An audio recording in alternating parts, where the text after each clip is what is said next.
राधे राधे दोस्तों। बहुत समय पहले की बात है। एक गांव में जाट जाटनी रहते थे।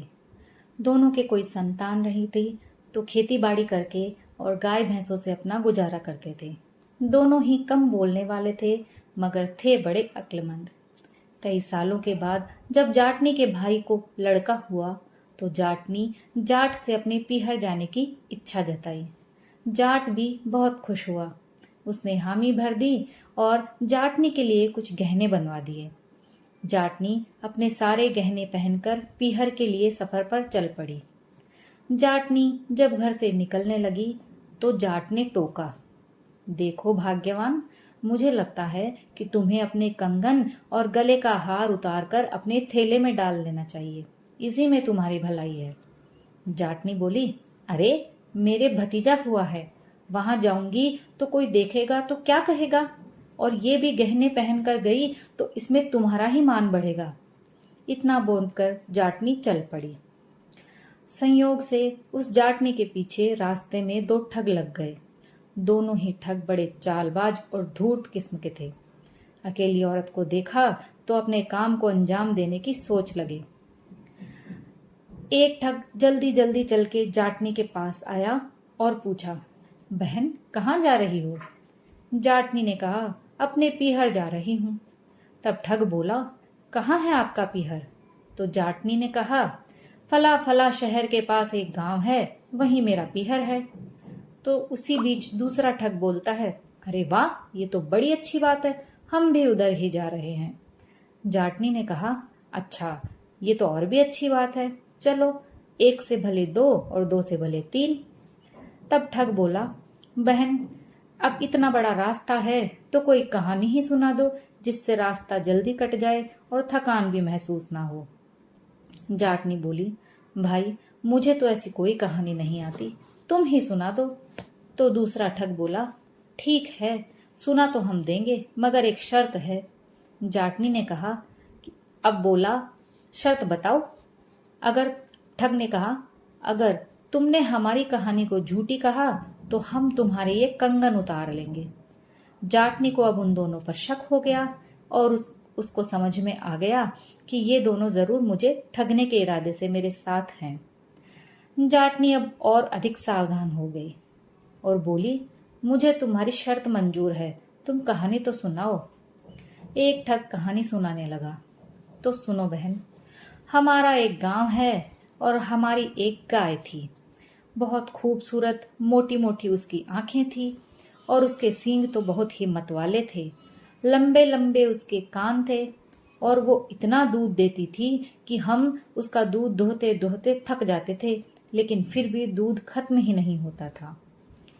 उसकी खास बात तो ये थी कि हम उसके दाहिने सींग पर बैठ जाते तो आकाश में पहुंच जाते, और अगर बाएं सींग पर बैठ जाते तो पाताल में पहुंच जाते। फिर जब दूसरा विश्व युद्ध हुआ तो एक गोली सनसनाती हुई आई और हमारी गाय की गर्दन पर जा लगी, तो बेचारी तड़प तड़प कर हमारी गाय मर गई। जाटनी बोली, तुम्हारी गाय के मरने का मुझे बड़ा अफसोस हुआ। ठग ने सोचा कि तीर तो निशाने पर नहीं लगा। तब ठग ने कहा, अब आपकी बारी, कुछ तो सुनाओ। जाटनी बोली, चलो ठीक है, लेकिन मेरी भी एक शर्त है। ठग बोले, क्या शर्त है तुम्हारी? जाटनी बोली, अगर तुमने मेरी बात को गलत समझा तो तुम मुझे 100 रुपए दोगे। दोनों खुश होकर बोले, हमें मंजूर है। जाटनी ने कहा, सुनो भाइयों, जब मेरा विवाह हुआ तो दहेज में मेरे पिता ने मुझे एक बैल दिया था। बड़ा ही अच्छा और खानदानी बैल था, किसी को कुछ नहीं कहता। एक बार खेत में एक दूसरा बैल उससे लड़ना लगा। ऐसा लगा कि हमारे बैल के माथे पर अच्छा खासा जख्म हो गया। हमने उसके बहुत इलाज कराए, मगर वो जख्म ने भरा खुशकिस्मती हमारी कि एक बार एक दिन ओले का दाना उस जख्म पर गिर गया और कुछ समय में ही उस जख्म पर एक अच्छा खासा पौधा बन गया। भाइयों, उस पौधे में से इतनी कपास निकली कि मैं क्या बताऊं। हमने वो कपास जमा करना शुरू कर दिया। इतनी कपास पौधे से उतरने लगी कि घर में रखने के लिए जगह नहीं बची। घर गांव में हमारे बैल के चर्चे होने लगे। दूर दूर से हमारे उस अनोखे बैल को देखने लोग आते तो उसकी बड़ाई करते नहीं थकते। हमारे पास इतने ज्यादा कपास हो गई कि हमें संभालना मुश्किल हो गया। हमने उसे सिलवा कर उसके कपड़े बनाना शुरू कर दिया। कई किस्म के कपड़े बनवाए, तरह तरह के रंग बिरंगे कपड़े बनवाए, बहुत से खेस भी बनवाए। उन खेसों में से एक कहीं चोरी हो गई। जो चोरी हुई वो सफेद रंग की काली किनारी वाली थी। भाई, भगवान झूठ ना बुलाए, ये वही खेस है जो तुम ओढ़े हुए हो। अब आदर से इन खेसों को पार कर मुझे दे दो। दोनों ठगों ने खेस उतार कर जाटनी को दे दिए और करते भी क्या, शर्त जो लगाई थी उसे झूठा कहते तो हार जाते और 100 रुपए देने पड़ते, इसलिए मजबूर थे। दोनों खुसर पुसर करने लगे कि हमने तो हजारों को ठगा, मगर ये तो हमारी ही नानी निकली। तब जाटनी बोली, भाई अभी मेरी कहानी पूरी नहीं हुई है, जरा आगे तो सुनो। उसके बाद में हमने कुछ मलमल के थान भी बनवाए। उन मलमल के थानों में से एक गुम हो गया है। जो तुम पगड़ी बांधे हो वो उसी थान की है, ये भी उतार कर दे दो। मजबूर ठगों ने वो भी उतार कर जाटनी को पकड़ा दी। अब जाटनी जैसे तैसे छुटकारा पाना चाह रही थी दोनों ठगों से।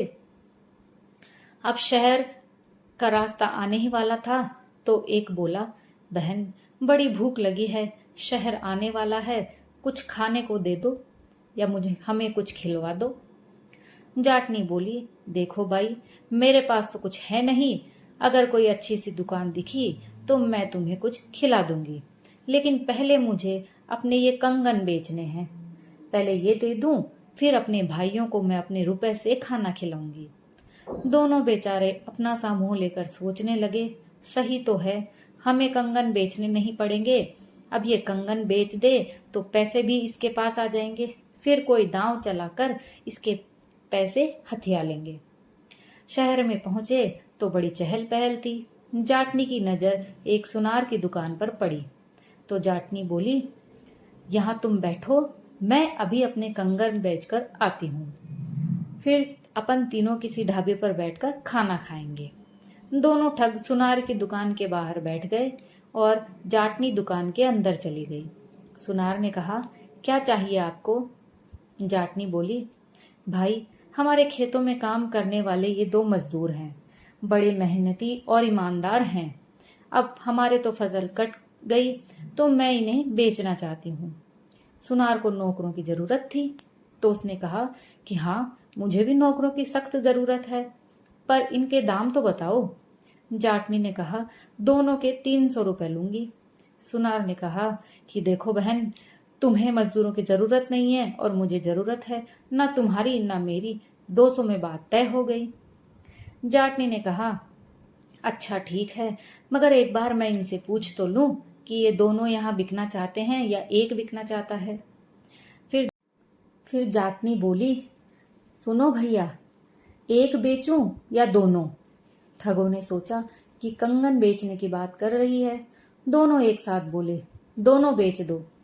जाटनी दोनों के पास सुनार को रख दिया और 200 रुपए लेकर बाहर आकर बोली, इस सुनार के मित्र की अच्छी एक मिठाइयों की दुकान है, इसने मुझे बताया है कि वहां बड़ी लजीज मिठाई बनती है, तुम यहीं रुको, मैं मिठाई लेकर अभी आती हूँ। थोड़ी देर बाद सुनार बाहर आया और दोनों मजदूरों को अंदर बुलाया और दुकान की सफाई करने के लिए कहा तो हकीकत सामने आई। दोनों ठगों ने अपना अपना माथा पीटा और बेमन से काम करने लगे। उधर जाटनी अपने पीहर पहुंची और सफर की ये कहानी सुनाई तो सबको खूब हंसी आई।